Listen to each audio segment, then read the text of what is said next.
তখনকার ডিজিএফআইকে পাত্তা না দিয়ে তিনি আমার লেখা অবিকৃতভাবে ছাপিয়েছিলেন।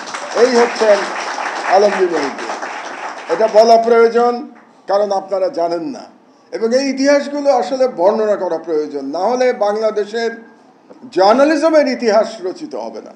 বাংলাদেশের জার্নালিজমের সঠিক ইতিহাস রচিত হতে হলে এই যে লড়াইটা সম্পাদকদের, এই লড়াইটা আপনাদের জানা আবশ্যক। তাহলে আপনারা ভবিষ্যতে আলমগীর মহিউদ্দিন হতে চাইবেন, যদি ইতিহাসটা জানেন। এ তো গেল আলমগীর ভাইয়ের সাথে আমার 2 বছরের লেখালেখির গল্প। তারপরে আমার দেশ আসলো। আমার দেশ আসার পরে আমার সহকর্মীরা, আজকে এই মুহূর্তে কেউ নাই, আবদাল আহমেদ, আবদুল্লাহ, তারা খুব আপত্তি জানালো যে আপনি এখন আমার দেশের সম্পাদক, আপনি যদি নয়াদিগন্ততে লেখেন তাহলে আমাদের ইজ্জত কমে যায়, এখন আপনাকে আমার দেশে লিখতে হবে। তো সেই থেকে নয়াদিগন্তে আমার লেখা বন্ধ হলো এবং আমার দেশে লেখা শুরু হলো 2008 সালের শেষ দিক থেকে। এরপরে আসি আবুল আসাদ ভাই। আসাদ ভাইয়ের সাথে আমার সম্পর্কটা অন্য জায়গায়, মামলার সম্পর্ক, এটা অন্য সম্পর্ক। এবং মামলার সম্পর্কটা দুঃখজনক, কারণ আমি যখন 2013 সালে জেলে গেলাম, জেলে যাওয়ার পর আমার দেশ বন্ধ করে দেওয়া হলো, প্রেস সিলগালা করে দেওয়া হলো। তখন 2 দিন আসাদ ভাইয়ের সংগ্রাম পত্রিকার প্রেস থেকে আমার দেশ ছাপা হয়েছিল, এবং দ্বিতীয় দিন পুলিশ এসে আক্রমণ করলো আমার সংগ্রাম পত্রিকায়, এবং আমাদের কর্মচারী যারা ছিল আমার দেশের এবং সংগ্রামের, তাদেরকে অ্যারেস্ট করে নিয়ে গেল। এবং ওই কারণে মামলা দিল আমার মায়ের বিরুদ্ধে এবং আবুল আসাদ ভাইয়ের বিরুদ্ধে, 2 জনের বিরুদ্ধে। কাজে 2 জন, ওই যে বলে না, মামলাতে কেস পার্টনার। সো আমার দেশ নিয়ে আবুল আসাদ ভাই এবং আমার মা কেস পার্টনার। কাকতালীয়ভাবে 2 জনের বয়স একই, আমি যতদূর জানি। আমার মায়ের বয়স 87 বছর। তো আমার ধারণা আবুল আসাদ ভাইয়েরও, আমি শুনেছি ওনার বয়সও নাকি 87 বছর। কাজে 2 জন একই বয়সের এবং একই মামলার আসামি। তো এই মামলাটা নিয়ে, মানে আমার মা এবং আবুল আসাদ ভাইয়ের মামলা নিয়ে আমি অনশন করেছিলাম। এটার প্রতিবাদে 2013 সালে, তখন আমি ডিবিতে রিমান্ডে। আমি যখন জানলাম যে আমার মায়ের বিরুদ্ধে মামলা দেওয়া হয়েছে, আসাদ ভাইয়ের বিরুদ্ধে মামলা দেওয়া হয়েছে, আমার তখন করার কিছু ছিল না। ডিবিতে আপনি কি প্রতিবাদ করতে পারেন? প্রতিবাদ করার কোনো সুযোগ নাই। যারা ডিবিতে গেছেন রিমান্ডে তারা জানেন। আমার ধারণা এখানে কেউ কেউ আছেন যারা ডিবিতে রিমান্ডে গেছেন। তো আমি তখন ভাবলাম আমার একটাই প্রতিবাদের রাস্তা, আমি অনশন করতে পারি।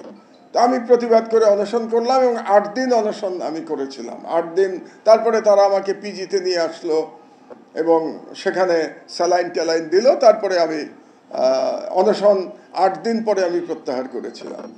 তো এই কারণে আসাদ ভাইয়ের সাথে আমার আবার অন্যরকম সম্পর্ক, মামলার সম্পর্ক। এবং আজকে আপনারা অত্যন্ত 2 গুণজনকে আপনারা সম্বর্ধনা দিচ্ছেন, এবং আমি মনে করি যে এই সম্বর্ধনা ওনাদের জন্য অতি ক্ষুদ্র ব্যাপার। আসাদ ভাই বাংলাদেশের অন্যতম শ্রেষ্ঠ লেখক হিসাবে আমি মনে করি বাংলাদেশের। তার প্রকাশিত বইয়ের সংখ্যা আমি নিজেও জানি না, এত বেশি তার প্রকাশিত বইয়ের সংখ্যা। কিন্তু আবুল আসাদ ভাই এই পোড়া দেশে তার যোগ্য সম্মান পান নাই, কারণ তিনি ইসলামপন্থী মানুষ। শুধুমাত্র এই অপরাধের জন্যে তিনি তার মেধার উপযুক্ত মূল্য বাংলাদেশে পান নাই। অথচ বাংলাদেশ নাকি 90% মুসলমানের দেশ। দুর্ভাগ্যজনকভাবে আমাদের মুসলমানদেরও এতে আমাদেরও ব্যর্থতা আছে। যেমন ধরুন, আমি যদি বিশ্ব প্রেক্ষাপটে চলে যাই, আমাদের মুসলিম জ্ঞানীগুণী যারা আছেন, স্কলার যারা আছেন, বিজ্ঞানী যারা আছেন, তাদেরকে কোথায় তাদের মূল্যায়ন করা হচ্ছে? ইসলামী বিশ্বে কোথায় মূল্যায়ন করা হচ্ছে? আমাদের নাকি একটা ওয়াইসি আছে, আমাদের ইসলামী রাষ্ট্রসমূহের অনেক টাকা পয়সা, তাদের তেল দিয়েছে আল্লাহ, অনেক সম্পদ দিয়েছেন। তারাই বা কোথায় ইসলামিক স্কলারদের তারা মূল্যায়ন করছেন না। আমাদের মুসলমানদেরও বসে থাকতে হচ্ছে, হয় ফিলিপিনের ম্যাগসাসাই অ্যাওয়ার্ড কেউ পাবে, না হলে পুলিৎজার অ্যাওয়ার্ড পাবে, না হলে নোবেল পাবে। তার মানে আপনি পশ্চিমা দেশের দিকে তাকিয়ে আছেন আপনার মেধার মূল্যায়নের জন্য। তাহলে ইসলামী বিশ্ব কি করছে? 2,200 কোটি মুসলমান, তারা কেন ইসলামিক স্কলারদের মূল্যায়ন করছে না। এটাই হচ্ছে মুসলমানের ব্যর্থতা, এটা আমাদের মনে রাখতে হবে। এবং এই কারণেই বাংলাদেশে 90% মুসলমানের দেশ হওয়া সত্ত্বেও আবুল আসাদ সাহেব কিংবা আলমগীর মহিউদ্দিন সাহেব আমাদের দেশে উপযুক্ত সম্মান পান না।